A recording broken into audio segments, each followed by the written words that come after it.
আমি এই মুহূর্তে দাঁড়িয়ে আছি পঞ্চগড়ের তেঁতুলিয়া উপজেলার উপজেলা পরিষদ সম্মেলন কক্ষে। এখানে জানিয়ে রাখি যে আজকে তেঁতুলিয়া উপজেলা তৃণমূলের বা প্রত্যন্ত গ্রামের যারা নারী উদ্যোক্তা রয়েছে এবং যারা নতুন করে উদ্যোক্তা হওয়ার স্বপ্ন দেখছেন তাদের নতুন করে প্রশিক্ষণ দিয়ে কর্মশালার আয়োজন করা হয়েছে এবং এর মাধ্যমে কিন্তু তাদের মাঝে চেক বিতরণ করা হয়েছে। এই চেকে যে অর্থ দেওয়া হচ্ছে তার মাধ্যমে এই নারী উদ্যোক্তারা নতুন করে ঘুরে দাঁড়াতে পারবেন এমনটাই মনে করছেন। 80 দিনের একটি কোর্স করি বিউটিফিকেশনের উপর। এই কোর্স করার পরে আমি একটা পার্লার প্রতিষ্ঠা করি নিজ উদ্যোগে এবং এখান থেকে আমি স্বাবলম্বী হই। প্রশিক্ষণ গ্রহণ করে যারা উদ্যোক্তা ইতিমধ্যে হয়েছেন এবং যারা উদ্যোক্তা হওয়ার স্বপ্ন দেখছেন তারা আমাদের জাতীয় মহিলা সংস্থা তৃণমূল পর্যায়ে অর্থনৈতিক ক্ষমতায়নে নারী উদ্যোক্তাদের বিকাশ সাধন প্রকল্পে প্রশিক্ষণ গ্রহণ করলে আশা করি আমরা তাদের একটা জায়গায় পৌঁছাতে পারবো। শারীরিক প্রতিবন্ধী যে সকল নারী রয়েছে তারাও কিন্তু এই কর্মশালায় উপস্থিত হয়েছেন এবং তারা প্রশিক্ষণ শেষে কিন্তু আজকে তাদের যে চেক বিতরণী সেটা কিন্তু গ্রহণ করেছে। আমি একজন শারীরিক প্রতিবন্ধী হয়ে আজকে যদি আমি উদ্যোক্তা হতে পারি, আপনারা কেন হতে পারবে না? আমি তাই আমার যে সামনে বোনদেরকে আমি বলতেছি, তোমরা আমার মতো চেষ্টা চালিয়ে যাও। কেন আমরা বাবার কাছে স্বামীর কাছে 10 টাকা চেয়ে নিব?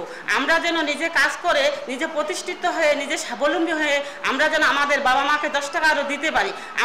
আমরা সমাজের বোঝা হব না, আমরা স্বাবলম্বী হব। একই সাথে এখানে যারা প্রধান অতিথি হিসেবে উপস্থিত ছিলেন তারা কিন্তু আয়োজক কমিটিকে ধন্যবাদ জানিয়েছেন। সবাই এখানে যারা এসেছেন আপনারা আমার জানা মতে সবাই এখানে প্রশিক্ষণ অলরেডি শেষ করেছেন।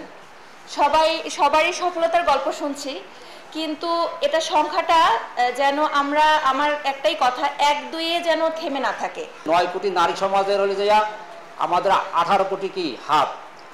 আমরা যদি যতদিন পর্যন্ত এই নারী সমাজ আমরা কর্মে না গাই আসবো ততদিন পর্যন্ত এই বাংলাদেশ আমাদের বেকারত্ব লাঘব হবে না। আমাদের মূল কাজ হচ্ছে সুবিধা বঞ্চিত, অবহেলিত, নির্যাতিত ইত্যাদি মহিলাদেরকে আমরা নিয়ে কাজ করি। তাদেরকে বিভিন্ন প্রশিক্ষণের মাধ্যমে প্রশিক্ষিত করে তারা যেন সমাজের বোঝা না হয়ে সম্পদে পরিণত হয়, এই লগ্নে আমরা এই কাজগুলি করি। কখনোই নিজেদেরকে পিছিয়ে পড়া মনে করবেন না এবং নিজেদেরকে এইভাবে মনে করতে হবে যে আপনি সমান তালে এগিয়ে যাবেন। কোনো ক্ষেত্রে পুরুষের থেকেও আপনি ভালো পারফরমেন্স করবেন, সেই সুযোগ আপনাদের আছে এবং সেই ক্যাপাবিলিটি আপনাদের আছে, সেই বিশ্বাস আপনাদের মধ্যে রাখতে হবে।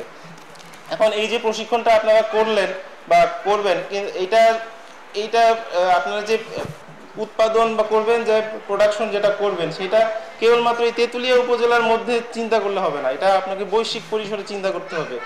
সর্বশেষে জানিয়ে রাখি এই আয়োজনের মধ্য দিয়ে কিন্তু সকলে মনে করছেন তাদের যে স্বপ্নের পরিকল্পনা রয়েছে সেটা বাস্তবায়ন হবে। পঞ্চগড়ের তেঁতুলিয়া থেকে সোহাগ হায়দার, সময় সংবাদ।